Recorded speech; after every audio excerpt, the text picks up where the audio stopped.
अगर कल सुबह भारत को युद्ध का सामना करना पड़े, क्या हम सच में रेडी हैं? क्या हमारी सेना, हमारी स्ट्रैटेजी और हमारी इकोनॉमी विथस्टैंड कर सकती है युद्ध की आग को? नमस्कार दोस्तों, आज हम करेंगे एक संभावित विश्लेषण। क्या आज भारत युद्ध के लिए तैयार है? यह सिर्फ स्पेकुलेशन नहीं, बल्कि फैक्ट्स और डेटा पर आधारित डिस्कशन होगा। नंबर 1, सेना की ताकत। सबसे पहले बात करते हैं हमारी आर्म्ड फोर्सेस की। इंडिया की सेना दुनिया की 5वीं सबसे बड़ी सेना मानी जाती है, लेकिन सिर्फ साइज ही सब कुछ नहीं होता।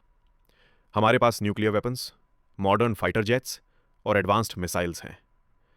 लेकिन टेक्नोलॉजी की दौड़ बहुत तेज है। चाइना और पाकिस्तान लगातार अपनी मिलिट्री कैपेबिलिटीज बढ़ा रहे हैं। तो सवाल यह है, क्या शेयर नंबर्स ही हमें सुरक्षा गारंटी कर सकते हैं? शायद नहीं। हमें स्ट्रैटेजी, इंटेलिजेंस और लॉजिस्टिक्स पर भी फोकस करना होगा। नंबर 2, आर्थिक ताकत और युद्ध। युद्ध सिर्फ सेना की ताकत नहीं, बल्कि इकोनॉमी की भी कसौटी है। भारत की जीडीपी स्ट्रांग है, लेकिन युद्ध की स्थिति में इकोनॉमी पर कितना दबाव पड़ेगा? डिफेंस बजट बढ़ रहा है, लेकिन सिविलियन नीड्स भी बढ़ती जा रही हैं। हिस्ट्री हमें यही सिखाती है कि युद्ध में सिर्फ फाइटर जेट्स और टैंक्स नहीं, बल्कि आर्थिक रेजिलियंस भी बहुत इंपॉर्टेंट होता है। नंबर 3, टेक्नोलॉजी और मॉडर्न वॉरफेयर। आज का युद्ध सिर्फ बूट्स ऑन ग्राउंड नहीं, बल्कि साइबर अटैक्स, सैटेलाइट इंटेलिजेंस और ड्रोन वॉरफेयर तक पहुंच चुका है। क्या हम साइबर हमलों के लिए पूरी तरह तैयार हैं?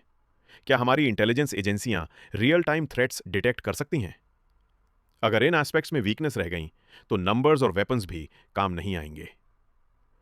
Number 4, geopolitical reality. भारत का स्थान स्ट्रेटेजिक है, लेकिन जियोपॉलिटिक्स बहुत कॉम्प्लेक्स है। चाइना और पाकिस्तान जैसी नेबरिंग कंट्रीज लगातार अपनी पावर बढ़ा रही हैं।